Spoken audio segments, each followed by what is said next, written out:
I never did an installation video on the posts that we put in the yard to hang these light sections, but it looks quite nice now that it's finished. We've got strung lights all around the patio and the fire pit.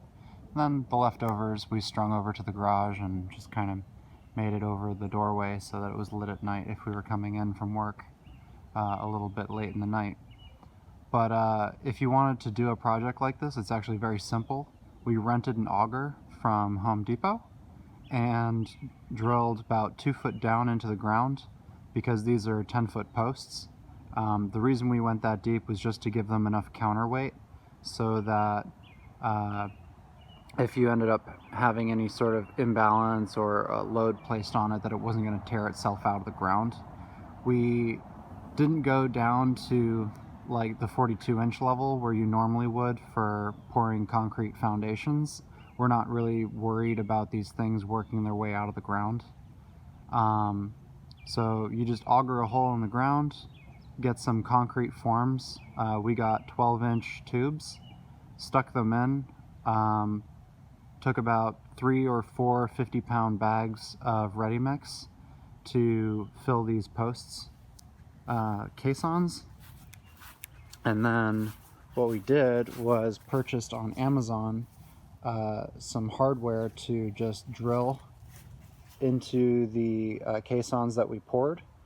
These metal brackets were then lagged into the concrete, and the posts were then screwed into the metal.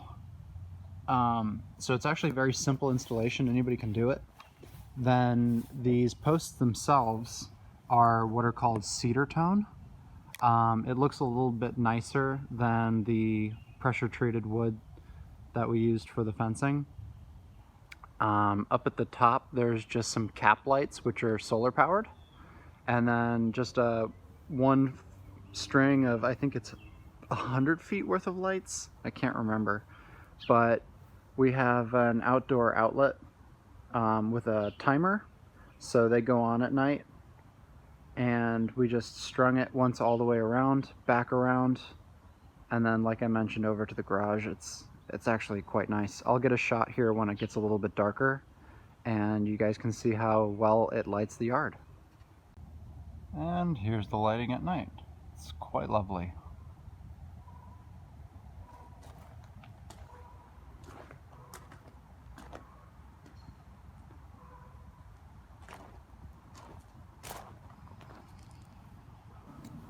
Thanks for watching, and keep tuning in.